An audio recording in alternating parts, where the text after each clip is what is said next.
Hello and welcome back students. इस video में हम लोग देखेंगे बीट वाइज ऑपरेटर्स क्या होता है पाइथन के अंदर। The bitwise operators perform bit by bit operation on the values of the two operands. तो अभी तक हम लोग ने जो असाइनमेंट ऑपरेटर, कंपैरिजन ऑपरेटर वगैरह देखा है, तो वहाँ पे क्या होता था, दो ऑपरेंड्स के बीच में कुछ ना कुछ ऑपरेशंस परफॉर्म होता था। तो बीट वाइज के केस में भी सेम चीज़ होगा, लेकिन यहाँ पे जो आपका ऑपरेशन होगा वो बीट के ऊपर होगा। जैसे कि आपको पता है बीट कैसा काम करता है, जैसे कि 1 एंड 0, ठीक है, यही हमारा रहेगा, 1 एंड 0 पे ही काम करने वाला है। आप चाहे डेसिमल में कोई भी नंबर दो, उसको ये पहले बीट में कन्वर्ट करेगा उसके, और उसके बाद जो है उसका कन्वर्जन जो भी निकलेगा उसका आउटपुट डेसिमल में आपको देगा, ठीक है। यहाँ पे आप लोग के पास कुछ ऑपरेटर मिल जाते हैं इसके अंदर, तो इसके बाद हम लोग प्रैक्टिकली भी देखेंगे।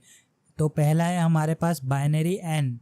तो ये क्या करता है, if the both bits are same place in two operands and are 1, then 1 is copied to the result, otherwise 0 is copied. तो यहाँ पे आप लोग को कुछ कन्फ्यूज़न लग रहा होगा, तो यहाँ पे मैं लेके चलता हूँ विजुअल स्टूडियो कोड के अंदर, और मैं वहाँ पे जो है इसका टेबल अच्छे से समझाता हूँ।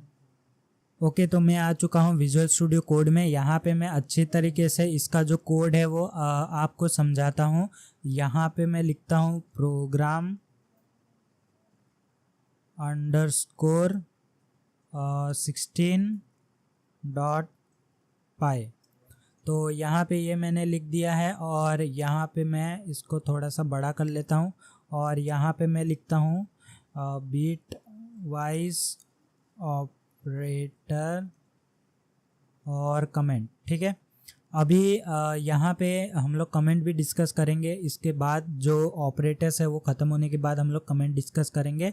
अभी हम लोग बात करते हैं बीट वाइज ऑपरेटर में बाइनरी एंड। तो यहाँ पे मैं लिखता हूँ बाइनरी एंड, ठीक है, इसको बोला जाता है बाइनरी एंड। तो ये जो बाइनरी एंड है इसको मैं कमेंट करता हूँ, और यहाँ पे हम लोग का जो सिंबल है, तो सिंबल आप लोग को देखने मिलेगा ये M% का। तो अभी हम लोग का ये जो काम कैसे करता है, मान लो मैंने फॉर एग्जांपल मैं यहाँ पे a = 10 लेता हूँ, ठीक है, और यहाँ पे मैं लेता हूँ b = मान लो यहाँ पे किसका बीट इजी पड़ेगा, 15। तो यहाँ पे 15 का बीट जो है, यहाँ पे इन दोनों का कैलकुलेशन थोड़ा इजी समझने में रहेगा, ठीक है। तो इसका जो बाइनरी होता है, 10 का बाइनरी होता है आपका 8 बीट होता है ना, 1 2 3 4 5 6 7 8। तो यहाँ पे 8 बीट में लेते हैं हम लोग। तो यहाँ पे मैं स्पेस देता हूँ, स्पेस, और यहाँ पे भी स्पेस, यहाँ पे भी स्पेस। तो यही चीज़ मैं यहाँ पे परफॉर्म करता हूँ, हैश 1 2 3 4 5 6 7 8, ठीक है। तो अभी जो 10 का बाइनरी निकलेगा वो निकलेगा यहाँ पे 1 0 1 0, ठीक है, ये आपका 10 हो जाएगा। कैसे, तो यहाँ पे ये 1 रहता है, ये आपका 2 होता है, ये आपका 4 होता है, और यहाँ पे आपका 8 होता है।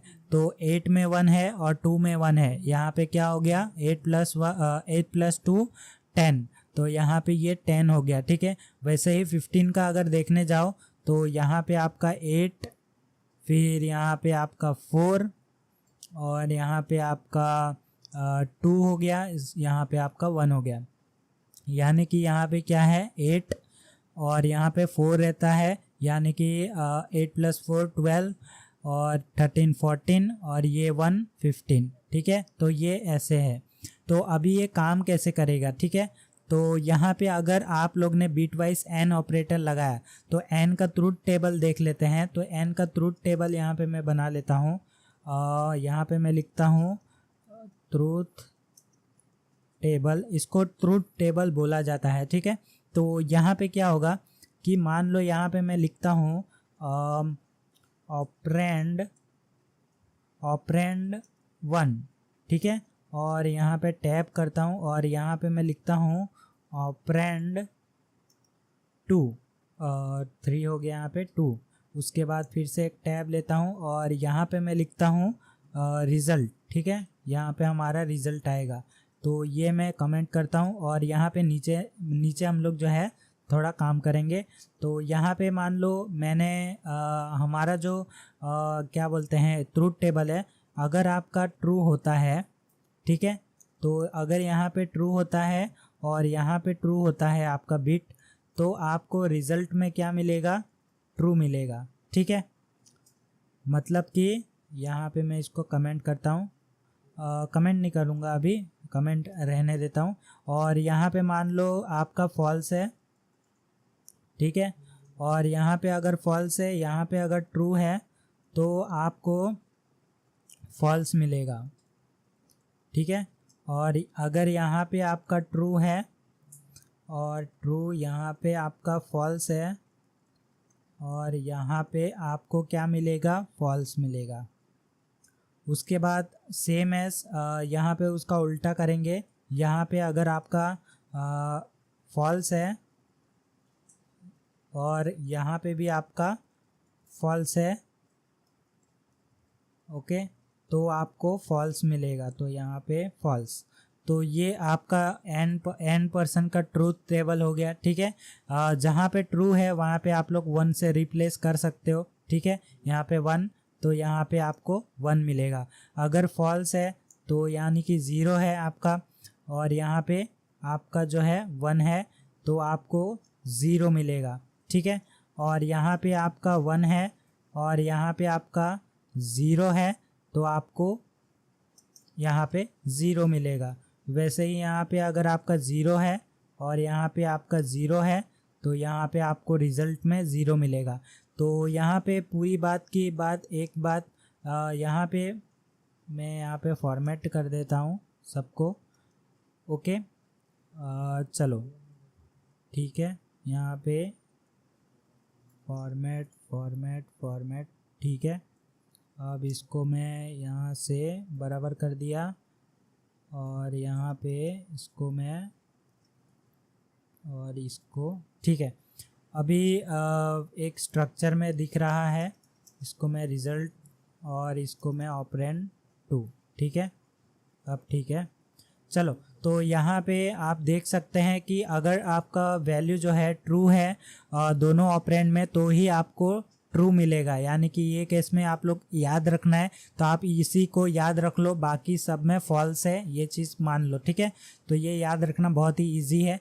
अगर आपका दोनों ऑपरेंड्स ट्रू है तो ही आपको ट्रू मिलेगा, बाकी अदरवाइज फॉल्स मिलेगा। ये ट्रूथ टेबल किसका है, m% का, यानी कि बाइनरी एंड का, ठीक है। तो ये चीज़ आप लोग याद रख सकते हो। उसके बाद हम लोग जो है इस वीडियो को छोटा बनाते हैं और नेक्स्ट वीडियो में हम लोग जो है अलग चीज़ देख लेंगे, ठीक है। तो यहाँ पे हम लोग एंड को ही अच्छे से डिटेल में मैं समझा देता हूँ। तो यहाँ पे आप लोग देख सकते हैं ट्रू ट्रू ट्रू होता है, फॉल्स ट्रू फॉल्स होता है, ट्रू फॉल्स फॉल्स होता है। ये चीज़ अभी आप लोग को समझ में आ गया। तो अगर मान लो यहाँ पे मैंने इसको मैं अभी कमेंट करूँ, ठीक है, इसको मैंने आई होप आप लोग को समझा दिया। अभी यहाँ पे मैं क्या करता हूँ, प्रिंट, और यहाँ पे प्रिंट करूँगा अगर मैं 10m% 10m% नहीं, a m%b, ठीक है। अगर मैं इसको प्रिंट करूँ तो आप ऐसे ही माइंड में कैलकुलेट करके आप बता सकते हो कि क्या आने वाला है, ठीक है। अगर आपको ये ट्रूथ टेबल याद है तो यहाँ पे m% के केस में मैंने क्या बोला था, अगर 1 1 होता है तो ही आपको 1 मिलेगा। तो यहाँ पे क्या है, आपका 0 है, यहाँ पे 1 है, तो आपको क्या रिजल्ट में मिलना चाहिए यहाँ पे। तो यहाँ पे मैं कमेंट कर देता हूँ, ठीक है, यहाँ पे मैं कमेंट कर देता हूँ, ओके। तो यहाँ पे मैं 0 लेता हूँ, 0 0 0 0 0 0 0। तो यहाँ पे अभी हम लोग यहाँ से कैलकुलेट करते हैं, तो हम लोग का 0 है और 1 है, तो यहाँ पे कौन सा केस बनता है, ये वाला। तो 0 है और 1 है, तो आपको क्या मिलेगा रिजल्ट में, 0। तो यहाँ पे हम लोग 0 ही रहने देते हैं एज इट इज़। उसके बाद हमारे पास है 1 1, तो ये वाला केस है, तो यहाँ पे 1 है, यहाँ पे 1 है, तो यहाँ पे हम लोग को रिजल्ट में 1 मिलेगा। तो यहाँ पे आप लोग को 1 कर देना है। उसके बाद आपके पास दूसरा है 0 1, तो 0 1 कौन सा केस है, ये रहा। तो 0 1, तो 0 मिलेगा आपको रिटर्न में, तो यहाँ पे 0 1 में 0। उसके बाद यहाँ पे क्या है 1 1, तो 1 1 के केस में आपको 1 मिलेगा, तो यहाँ पे आपका आ जाएगा 1। और इसका जो आउटपुट निकलेगा वो क्या निकलेगा, तो यहाँ पे होता है 1 और यहाँ पे होता है 2, यहाँ पे 4, यहाँ पे 8, तो 8 + 2 10। ठीक है, तो आपका आंसर जो है आपका जो आंसर निकलेगा वो आना चाहिए 10। ठीक है, तो यहाँ पे हम लोग जो है इसको रन करके देख लेते हैं कि हमारा आंसर 10 आता है या नहीं आता है। तो यहाँ पे मैंने रन कर दिया, तो आप लोग देख सकते हैं हमारा आंसर यहाँ पे 10 आ चुका है। ठीक है, तो यहाँ पे होता क्या है कि पहले जो है आप लोग इसे डेसिमल में ही लिखते हैं।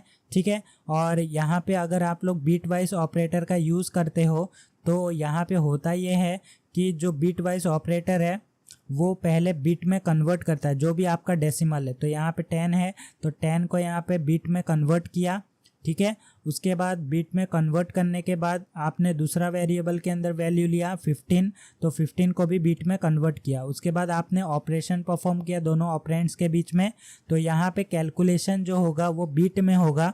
ठीक है, बिट में कैलकुलेशन होने के बाद जो भी आउटपुट निकलेगा उसको कन्वर्ट कर देगा डेसिमल में और आपको रिटर्न कर देगा। ठीक है, तो आई होप आप लोग को समझ में आ गया ये बिट बाइनरी एंड कैसे काम करता है।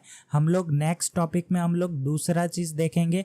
ठीक है, तो मिलते हैं नेक्स्ट वीडियो में, तब तक के लिए take care, stay safe and keep learning.